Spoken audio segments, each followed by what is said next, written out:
We've said very clearly that if Russia continues to escalate, so will we. Vladimir Putin's goal is very simple. He wants Ukraine to be politically under his control, and he wants Ukraine not to be able to make its own independent foreign policy decisions. That means not being able to join alliances that he doesn't want it to, like NATO.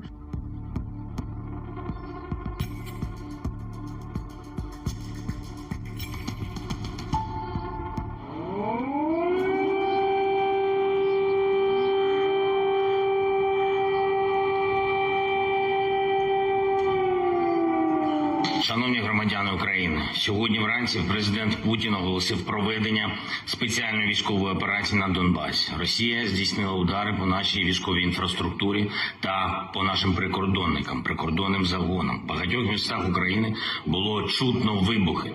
Ми вводимо воєнний стан на всій території нашої держави. Хвилину тому я провів розмову з президентом Байденом. Сполучені Штати Америки вже почали гуртувати міжнародну підтримку. Просто им не нужна такая большая самостоятельная страна, как Россия. Это и есть источник традиционной американской политики на российском направлении.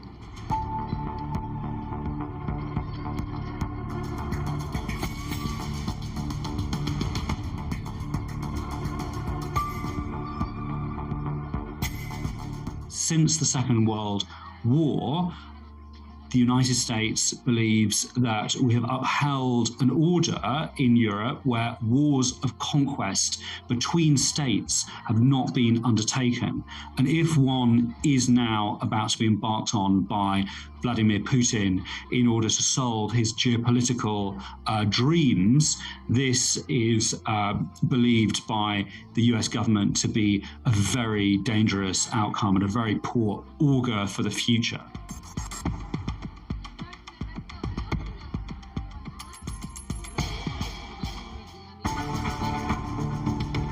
Vladimir Putin is obsessed with Ukraine and the idea that the country should be under some form or another of Russian domination or control. On one level, geopolitically, for men like Putin, it's very simple. Russia with Ukraine is an empire, potentially a superpower. Russia without Ukraine is just a big state.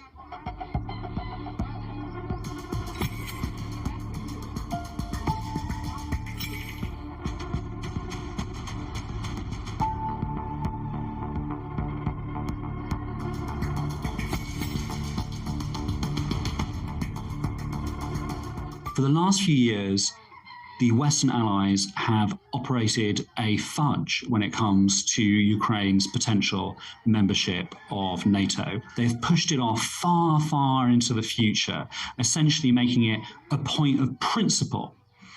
But by keeping that point of principle open, they believe that they have kept the principle that Ukraine is a fully independent state with no Russian veto over its foreign policy alive. Unfortunately, Putin seems determined to force the issue now on the Western alliance at the point of war, meaning that Ukraine is placed in a very, very precarious and dangerous moment right now.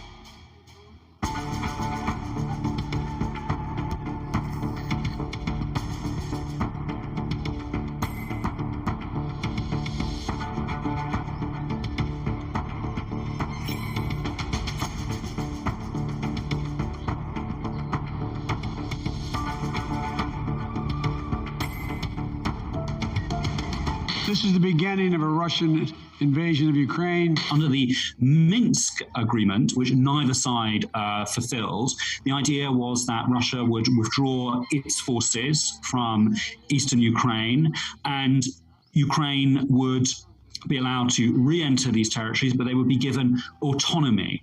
What Putin has done is rip up this agreement that was never implemented by either side by recognizing these puppet republics as independent states.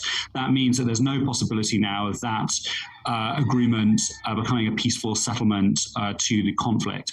But more worryingly, Putin, in a series of extremely intense, aggressive, and indeed snarling speeches, has made it clear that he's setting up the case for military action across the whole of Ukraine.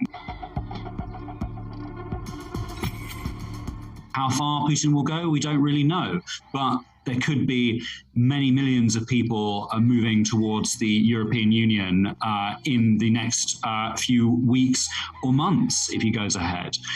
The second major shock that will hit the world if this terrible invasion does go ahead with its full force is a global inflationary shock.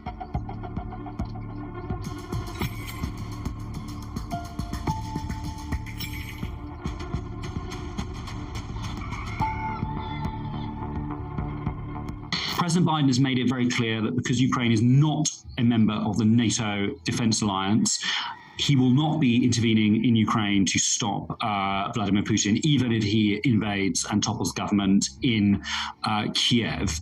However, the West might, after an invasion and occupation, continue to supply the Ukrainians with an escalating amount of weaponry. This could take the form, for example, of backing a long-term insurgency in Ukraine against a Russian occupation. This has been discussed and planned in Washington and in London, and that could eventually cost the Russian army a large amount of troops. Ну ладно, не хотите видеть в нашем лице друга и союзника, но зачем же делать из нас врага?